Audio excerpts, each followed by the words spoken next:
حضرت موسیٰ علیہ السلام تشریف لے جا رہے تھے، دیکھا ایک صاحب، کیونکہ یہ بڑی لاڈلی قوم تھی، موسیٰ کلیم اللہ سے ہم کلام ایک لمحے میں ہو جاتے تھے، تو ایک نے کہا اللہ کے نبی آپ اللہ سے دعا کریں تو مجھے اللہ نے رزق دینا ہے نا وہ اکٹھا ہی دے دیں، یہ جو تھوڑا تھوڑا ملتا ہے نا اکٹھا ہی دے دیں۔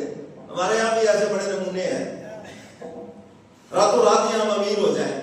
یہ سب چیزیں سٹیپ بائی سٹیپ ہیں، عمر کے کس حصے میں رزق ملنا ہے، کس حصے میں کیا آپ کو چیز ملنی ہے، کس عمر میں اولاد ملنی ہے، کس عمر میں کیا، یہ سارا ایک طے شدہ امر ہے۔ یا سارا مجمع بیٹھا کون ہے جو اپنی مرضی سے غریب ہوا ہے؟ ایک بھی نہیں۔ اس کا مطلب یہ ہے کہ ہے نا کوئی ذات جس نے کسی کو غریب رکھا، کسی کو امیر رکھا، کسی کو متوسط رکھا ہے۔ خواجہ عزیز الحسن میسور رحمۃ اللہ علیہ کیا کہتے ہیں، نہ ہجر اچھا نہ وصال اچھا، بس یار جس حال میں رکھے وہ حال اچھا ہے، وہ جس حال میں رکھے اس کا شکر ادا کرو۔ تو اس نے کہا اللہ کے پیغمبر آپ دعا فرما دیں اللہ میاں نے جتنا مجھے رزق دینا ہے اکٹھا ہی دے دے، دینا تو ہے ہی۔ دعا کر دی۔ اب تعالیٰ نے فرمایا موسیٰ کلیم اس سے پوچھو کیا ہماری تقسیم پہ اعتماد نہیں ہے، ہم کوئی تمہارا حصہ کسی اور کو دے دیں گے؟ فرمایا وَمَا مِن دَابَّةٍ فِي الْأَرْضِ إِلَّا عَلَى اللَّهِ رِزْقُهَا وَيَعْلَمُ مُسْتَقَرَّهَا وَمُسْتَوْدَعَهَا كُلٌّ فِي كِتَابٍ مُبِينٍ۔ اب تعالیٰ فرماتے ہیں زمین پر کوئی جاندار ایسا نہیں جس کا رزق ہمارے ذمہ نہ ہو۔ فرمایا ہم تمہارے عارضی ایڈریس کو بھی جانتے ہیں اور ہم تمہارے مستقل ایڈریس کو بھی جانتے ہیں، اور یہ سب طے شدہ ہے۔ کلن فی کتاب، سب لکھا ہوا ہے، کوئی تمہاری عقلوں پہ رزق نہیں۔ اگر عقلوں پہ رزق ہوتا ہے جتنے بے وقوف ہیں یہ سارے بھوکے مر جاتے، لیکن تم دیکھتے ہو پاگل بے عقل اربوں خربوں کی جائیداد کے مالک ہیں اور بڑی بڑی عقلیں والے، سارے شہر کو عقلیں بانٹنے والے جوتے چٹکاتے پھرتے ہیں۔ اس کا مطلب یہ کہ رزق کی تقسیم اللہ کے ہاتھ میں ہے۔ اب تعالیٰ فرماتے ہیں ہماری تقسیم پہ کیا کوئی اعتماد نہیں؟ یہ اعتماد تو ہے، بس جی چاہتا ہے آپ اکٹھا دے دیں۔ دعا قبول ہو گئی، جو اس کے مقدر میں تھا، فرض کر لیں 10,000 تھا، 10 کروڑ تھا، جو بھی تھا اکٹھا مل گیا۔ اب اللہ کی شان کہ اس نے سارا کا سارا اسی مجلس میں صدقہ کر دیا۔ کیا کر دیا؟ موسیٰ کلیم تشریف لے گئے، کچھ وقت کے بعد گزر ہوا ادھر سے، کہنے لگے یار وہ اس بیلی کا بھی پتہ کریں، وہ جس نے سارا مانگا تھا اس کا کیا بنا؟ ساتھ والوں نے کہا کہ وہ بھوکا مر گیا ہوگا، سارا بانٹ دیا، اس کے پاس کیا رہا؟ لیکن جب گئے تو وہاں دیکھا وہ باغ و بہار، نوکر چاکر، کھاٹ باٹ، مویشی، وہ بڑی چہل پہل۔ بلایا اس کو، آ گیا بھائی، ہاں بھائی بڑی بہاریں لگی ہوئی ہیں۔ انہوں نے کہا اللہ کے نبی اللہ کا وعدہ نہیں ہے کہ جو میرے رستے میں ایک دن میں اس کو 10 دیتا ہوں، اب میرا یہ رزق 10 گنا بڑھ گیا ہے، اب تو جتنا مجھے ملا تھا اتنا میں ہر سال دیتا ہوں، تو میرے رزق میں اضافہ در اضافہ ہوتا چلا گیا۔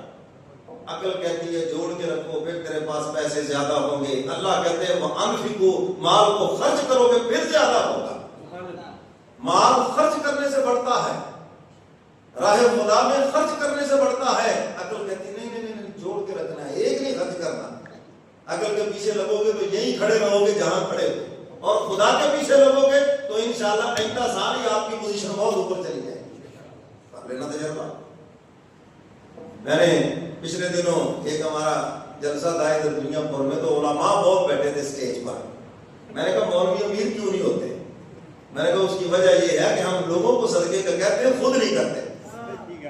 لوگوں کو کہتے ہیں فوت ہو گیا جی صدقہ کرو، میں نے کبھی مولوی صاحب نے بھی کو کیا ہے نہیں، ان کی والدہ صاحبہ فوت ہو گئی، آ جاؤ سب کے لیے روٹی ہے۔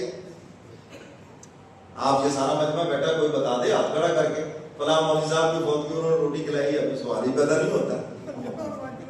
اور یہ ہوا ہے کہ آپ کی جناب کوئی 10 مولوی کھا گئے ہوں، 100 مولوی کھا گئے، تو آپ کے مال میں برکت پڑے گی؟ میں نے کہا اس لیے تو تمہارے مال میں برکت نہیں ہے، تم بھی صدقہ کرنے لگو تمہارے مال میں برکت ہوگی۔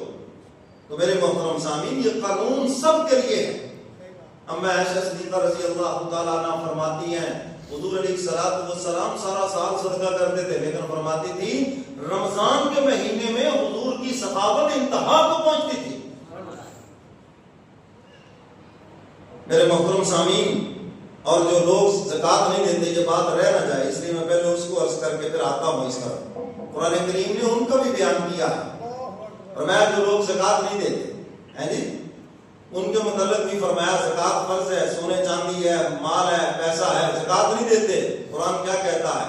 فرمایا والذین یکنزون الذهب والفضة ولا ينفقونها فی سبیل اللہ. اب تعالیٰ فرماتے ہیں جو لوگ سونا چاندی جمع کرتے ہیں، پیسہ جمع کرتے ہیں، ولا ينفقونها فی سبیل اللہ، اللہ کے راستے میں خرچ نہیں کرتے، فرمایا فبشرهم بعذاب الیم. اب تعالیٰ فرماتے ہیں ایسے لوگوں کو دردناک عذاب کی خوشخبری سنا دو. پھر کیا ہوگا؟ قرآن کہہ رہا ہے، یہ کسی مولوی کا فتویٰ نہیں ہے بھائی، قرآن کہہ رہا ہے یوم یحمى علیہا فی نار جہنم فتکوی بہا جباہہم وجنوبہم وظہورہم ھذا ما کنزتم لانفسکم فذوقوا ما کنتم تکذبون فذوقوا ما کنتم تکذبون. اب تعالیٰ فرماتے ہیں پھر تپایا جائے گا اس سونے کو، چاندی کو، مال کو، اور اس کو آگ سے گرم کر کے پیشانیوں کو، پہلو کو اور پیٹھ کو داغا جائے گا. ھذا ما کنزتم لانفسکم، یہ ہے وہ خزانہ جس کو تم نے جمع کر رکھا ہے، یہ ہے وہ تمہارا مال میں کہتے تھے میرا میرا میرا، میری مرضی، میں جو میں یہ ہے وہ. ھذا ما کنزتم لانفسکم فذوقوا ما کنتم تکنزون. میں چکھو مزہ اس جمع کرنے کا، فذوقوا چکھو، ذائقہ سے ہے نا لفظ، ذوقوا چکھو ما کنتم تکنزون، جو تم نے جمع کر رکھا تھا. مال ہے، چاہے وہ سونا ہے، چاہے وہ چاندی ہے، جو تم نے جمع کر رکھا، چکھو اس کا مزہ. تو میرے محترم سامعین، نہ ہم